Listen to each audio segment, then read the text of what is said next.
Hi, I'm Sam Carlisle, member of the XDS Advisory Board and newly minted co-founder of the external development B2B platform XDS Spark.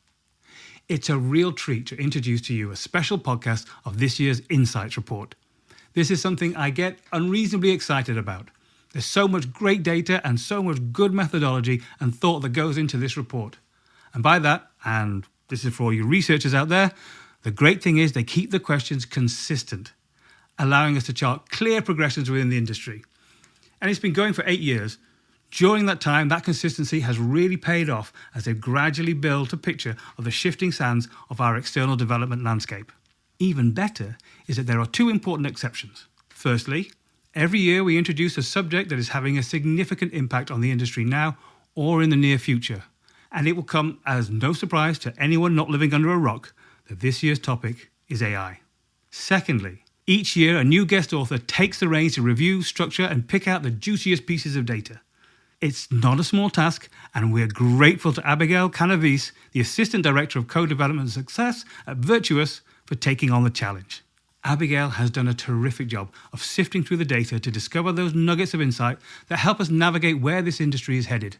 I was fortunate enough to have a front row seat at XDS Ignite event where she gave the presentation, and you get to have the next best thing. It's a pleasure to bring to you the highlights of the 2024 Insights Report presented by its author, Abigail Canavese.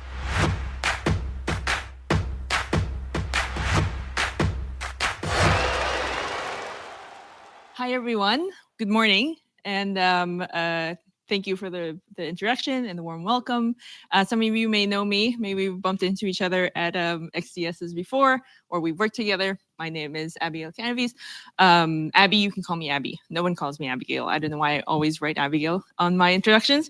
But yes, I'm Assistant Director of Co-Development Success at Virtuos. So I am extremely thankful to be helping to open up GDC Week for you folks, and also to be one of the first service provider to be invited to author this monstrous report. So thank you for the opportunity. Thank you for the warm welcome. Let us get right to it. So we are just going to highlight some of the key things from over 40 pages of this report. All right. So who we are, again, introduction. We're done with me. I'd like to also he's not here, but shout out to my colleague Nathaniel Tan. He's based in Singapore, and he is actually a market data analyst at Virtuos, and he helped me make sense of a lot of the numbers, like maybe over 100 Excel sheets. And so shout out to him. Chris Wren, who you probably don't know. He is here again for organizing this, for inviting me, for helping me, pushing me to finish the report, and just like helping also advise on the content. Also not listed here, Kelly Brunton, who's helping with the design stuff, the marketing stuff. Awesome individual. And also for the authors past, because I actually use a lot of your materials. Caroline, obviously, all of you, actually, I use a lot of references on your materials. Dave, Ryan. That is it for that. All right, here's the agenda. We're going to go through general industry observations, and then the impact of AI on external development. The topic du jour, the meaty one, I guess what many of you are interested in. And looking ahead, just a lot of future predictions. We're going to do a summary, and then we're going to do a Q&A. So for the Q&A, if you have any questions throughout the whole thing, anything you like clarification on, or just are curious to dig in a little bit deeper, feel free to raise your hands. Happy to do that throughout, even before the Q&A at the end. Just don't expect me to remember all of the very detailed percentages throughout the 40-page report, because my memory is probably not that good, especially on a very early Monday morning. There's that. Okay, so we start off with the key industry observations. Developers, publishers are spending a lot on more on external development. So spending below 5 million has decreased, is on a downward trend, and spending above 50 million is increasing year on year. They're also sending more different types of work externally, even disciplines that are largely traditionally kept in-house, such as narrative writing and environment concepts, mood pieces, and the like. So it's interesting about the whole more spending on external development, considering the market downturn. But it is good news for the industry, obviously. What's behind it? We'll see. Top reasons to engage with external development. The top one, by quite a large margin, is seeking flexibility for ramp down and ramp ups and ramp downs. It actually made a pretty significant jump in percentage points from number 2 last year. It's also worth noting that cost savings, number 4 there, made a significant jump. Sorry, it just went up a little bit from last year. And then building bigger games is still up there, still number 2. So worth noting, keep that in mind as we move along. Speaking of flexibility, retainer is still the number 1 type of contract that our respondents are kind of preferring and are seeing actually in their engagement, in their partnerships. But time and materials is increasing in popularity according to our respondents, only very slightly behind milestone-based. So it's not a stretch to imagine that maybe next year we could see it overtake a little bit. And so, yeah, I guess less commitment, less risk, a little bit in theme here, building a little bit of a theme. So moving on to partner selection. I'm trying to slow down a bit. I realize I'm talking a little bit fast. Trying to be mindful of everyone's time. Moving on to partner selection. There's not a lot of movement from last year, actually. This is from developers and publishers. But rates are on a slightly upward trend year on year. Meanwhile, quality of work is on a slightly downward trend. If you remember, cost savings actually went up as a reason to do external development in the first place. So tracks, we're seeing a little bit of cost sensitivity, perhaps among our respondents, right? Couple of interesting stats on the side there. Security requirements are up, kind of doubled in percentage points from last year. I suppose that makes sense given a couple of high-profile leaks and compromises last year. So people are paying a little bit more attention to that. Now, the geographic proximity and time zone, that's an interesting one because we are getting a sense that partners are wanting to work closely together. We're actually seeing, a lot of growth in US, Canada, and all of that. Kind of with that sentiment, we're getting a lot of sentiment about that from our partners, but wanting to work closely. But still, this is what the survey says. So it's possible that when asked, when pressed, some of our respondents are like, yes, it matters, but it doesn't matter that much if we can get good value for, our spending. So I suppose there's something to consider there. Next, when selecting new client projects, so new projects from new clients, this is what service providers are considering. Potential for future projects is top, and prestige of the project and client. So it seems like they're prioritizing long-term gains. I say I detach myself from the group just for the purpose of this presentation. But favorable rates are still a top criteria. So there's still something there. Prestige of the project / client, which is number 2, actually was on a decline from last year, but it's back up this year. So in that theme of kind of prioritizing some long-term benefits. Learning opportunity there on the side. That is actually the lowest this year. Yeah. So it's probably just not a priority given tough market conditions, right? So like still important, but not the priority. Here's the theme, right? Risk reduction in a highly volatile market. Probably not too much of a surprise, right? We talked about devs and publishers spending more on external development, turning to external development for staffing flexibility allows them to better manage risk, you folks, better manage risk instead of ramping up large in-house teams. And obviously, there's some element there. You're seeing a lot of some of the themes around costs as well, right? Service providers not immune to the effects of this market downturn. We're actually seeing fewer plans to expand, fewer plans for M&A and all that stuff. So yes, we're gonna kind of think about that theme as we go along, and you'll actually see a lot more data to support that kind of theme throughout the report when it comes out in April. What is next? Okay, next is attrition rates. So for attrition, most service providers are reporting healthy rates of attrition. Below 10%, that's 78% of our service providers. Meanwhile, there is a notable increase among those who reported over 50% attrition. So it suggests a few, layoffs, studio team closures. Rates, yes, 40% are only less than half, basically, are reported increasing rates in the past year.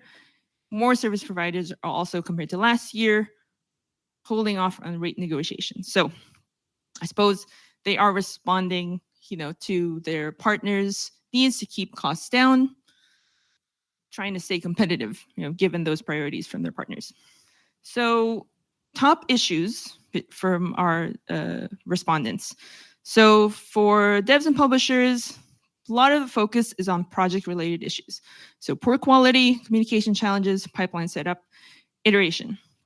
Lack of capacity, which is at 5th, barely made the cut, actually, despite being the highest reported one last year. So really big fall there. And then for service providers, I highlighted a couple of things there because those are actually the two biggest upward shifts from last year.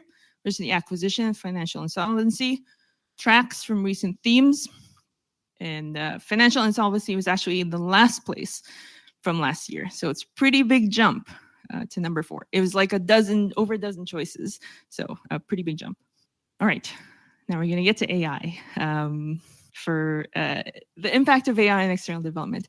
As we all know, AI has been a part of game development since its inception, right? But things have kind of changed now, right? Generative AI and trying to more creative ways, different ways that AI is being used in actual production, right? So we're going to talk about that. If you were to guess, what percentage of all of our respondents reported already using AI for production? Any toss out some numbers? 10, 90, 70, 50? Okay, 31, right? So 31% are already using, and that's even across devs and publishers, service providers. 31 for devs, 31 for service providers. Roughly the same percentage are not, but are likely to do so in the coming year. So it's already quite open. Not quite the 90%, but it seems like we're getting there. These are the reasons why service providers are using AI. So 95% of those who reported already using AI are using it to increase their efficiency. 57, let me check that. Yes, 57% are using it to reduce costs to client. So that tracks, given the rate holds I mentioned earlier, and understanding the needs to keep costs down, but also protect a little bit of their revenues. They're looking for ways to increase efficiency and protect their margins. You'll notice stat at the bottom right there. 63% of service providers decline to answer. Interesting. What about devs and publishers? All right, this is what they're using it for. Concept art. This is not going to be a surprise. 2D art and illustrations. Engineering, some copilots. 3D art, game design. Now, 72% of developers and publishers refuse to answer. I wonder why. All right, we'll get to that. Yes. Now, we asked devs, publishers, and service providers whether they were approaching or being approached to collaborate using AI. And we did get some confirmation there. These are the areas in which they're having these conversations: concept art, 2D art, again, no surprises, QA, and localization. Here we go again. 56% of service providers and 67% of devs and publishers declined to answer. Okay. Despite the survey being very anonymous, there really is a reluctance to share, what these stats, their position on AI use. And we're guessing that some of it has to do with some proprietary stuff, some exploratory stuff that they kind of not ready to share. And they feel like maybe even in an anonymous kind of thing, it kind of gets out there a little bit, maybe a little bit of reluctance there. And also maybe just uncertainty of how people generally view AI. So they prefer to take a little bit more of a spectator approach than actively joining these conversations just yet. That's just speculation. So how AI affects demand. Almost a quarter of service providers expect a reduction in demand due to known or perceived effects of AI, versus only 11% on the devs and publisher side. Could be perception, right? Like they're also seeing greater actual reduction. Could be that they think it's because of AI, could be not really, but perception counts, right? So that's something that is definitely, you're seeing how service providers are a bit more inclined. They're probably feeling greater pressure to kind of develop strategies around AI. Okay, yep.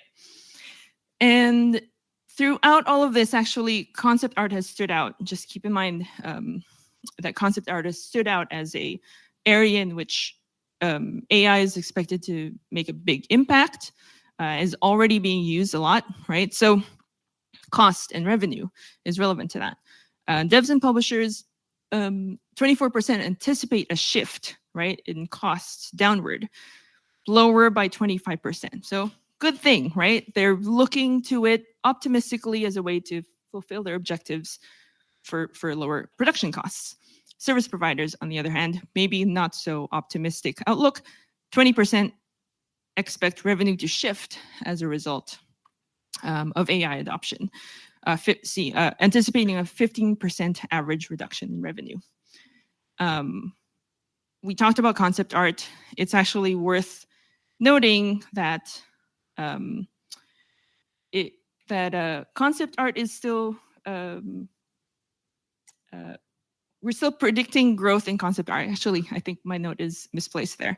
We'll see that more later, but we're predicting growth. So this is really largely about perception. So I think it's worth having more conversations about why service providers are, I mean, among ourselves as well, service providers are predicting that decrease in growth, because certainly the devs and publishers are not necessarily predicting that they'll be sending less of these work types externally. So speaking of risks, devs and publishers are kind of focused when asked about risks on ethical, legal, regulatory issues. You'll see, and the dark lines, that's for devs and publishers, kind of, that's really where their attention is when it comes to risk. Meanwhile, service providers, still important to them, those things, but job displacement is the top one. It tracks because art is actually the biggest service offering, not just, we know this, but also very, very much supported by the data we collected over this survey. And so, with the rise of generative AI, it tracks that people are feeling a little bit like this could be posing a risk to job security among service providers, more so than devs and publishers. So it's not all doom and gloom. Benefits. These are the top ones when we asked our respondents what they believe to be the benefits. Increased efficiency, improvement to ideation, workload reduction, right? Generally good things, we think about it. Obviously, the conversation around AI is a little bit marred by some uncertainties, some doubts, some fears, perhaps. Workload reduction is an interesting point. I'm actually going to take you to a quote that stood out to me. There you go. One respondent said, this is actually a dev publisher who said this. Adoption of AI in external development has the potential to reduce the amount of tedious work that often ends up going to external developers.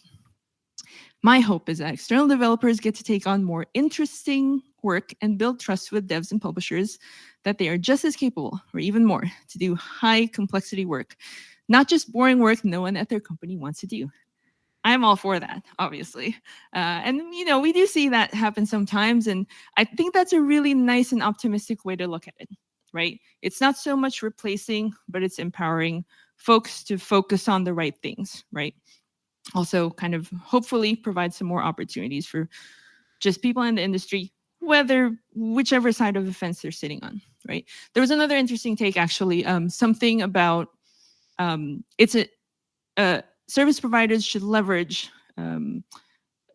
AI because a lot of their partners, devs and publishers, probably not have enough resources or focus on AI development of tools. So they know the value of it, they want to use it, but it's not really something they want to invest in internally. So they're going to look to service providers. So thinking that way, I don't know if you folks are already thinking that way, that's another opportunity, right? Okay, so in that vein, how can we harness AI to bring opportunities and positive change to external development? Just food for thought. And if we're aware of the risks, what can we do to get ahead of them? Right, so loop, looking ahead. We're almost done, I promise. Top areas of growth. Here's you go, that misplaced note I talked about earlier. So localization and QA first.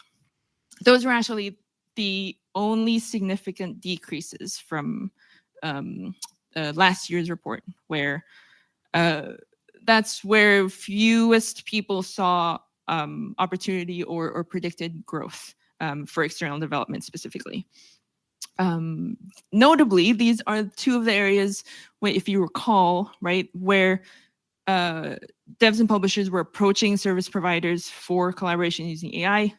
QA and localization were among the top. But interestingly, concept art is still number 2. So there's that growth opportunity there. Everyone still sees it. Service providers may be a little bit more pessimistic, but there's obviously conversation to be had there about how service providers can continue to support. Obviously, it's on us as well to try and get ahead of that, to see how we can continue to support you folks in the area of concept art. Next. Okay, countries with the highest predicted growth.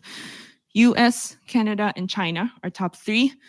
Interesting, US and Canada, actually, this is the first time they've entered this chart since we've started asking this question. Chris can fact check me on that, but I believe that is true. And they're actually the top in all the disciplines that we broke out, except for art, engineering. Art goes to Brazil, engineering, Ukraine and Latin America, QA to Romania. So interesting thing, again, call back to the whole thing about geographic time zone proximity. It's kind of more to that story than what this that earlier slide captured. What is next? Okay, top drivers for increased demand. Probably at this point, this is not going to be a surprise anymore. More content, lower cost. So that's kind of tricky, right? But we're seeing that's why devs and publishers are turning to external development, trying to build ways to achieve both objectives. But how do we reconcile the need to lower costs with demand for higher quality from service providers? I would suggest looking at things, having open conversations, collaborative ways to increase efficiency, and also providing more autonomy to service providers, trying to expect a little bit more, push for a little bit more of that to minimize your overhead. That's one of the justifications for my role. You might be asking, what does that role mean? What does that title mean? It's one of those things. That's actually one of the things that we're actively looking at. But as some ways, right? So as you're increasing the workload that you're sending outside, it doesn't necessarily have to mean that, your overhead also to support that, which I know many of you, if you're in outsource management, know that pain. So more of that happening in the industry would be great, I think. Oof. Back. Okay. Finally, we got the top concerns, not finally, about the future of external development. Devs and publishers have a bit more eye on the global kind of scene, market oversaturation, more service providers, increasing rates of costs, obviously tracks with earlier slides. Service providers, increasing competition.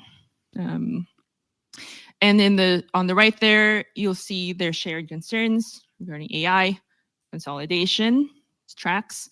Poor work quality is an interesting thing because some folks are feeling that because of the consolidation and all that, there might be less motivation for folks to kind of keep up the quality, right? Because it's just like, oh, you have no choice. You're going to work with us, right? So you get what you get, kind of thing. It's sentiment, right? Industry health is also an interesting one because we know we've had a lot of high profile, really good games that come out. And yet we also know how tough things have been with layoffs and all that. So something's not balanced. Obviously, everyone's looking into that stuff. So top concerns, we'll see. I think, obviously having more open conversations about how can being course correct and work toward a healthier industry as a whole would be good. Okay, I'm gonna summarize. Whoops, there you go. Takeaways. Market volatility is shifting priorities. Devs and publishers are investing more into external development for flexibility, reduce internal risk, keep costs down. Service providers are seeking long-term benefits when choosing new projects, even if rates are still important. 2/3 of all respondents are using or gearing up to use AI in production. For service providers, a way to increase efficiency given holding rates. There's still many concerns about the use of AI, particularly among service providers with regards to demand, revenue, and job security. I think it'd be nice to have more open conversation to focus discourse toward opportunities, positive benefits that AI brings. There's also increasing demand for quality and content despite pressure to lower development costs. So key to that is deeper, stronger collaboration between partners. That is me.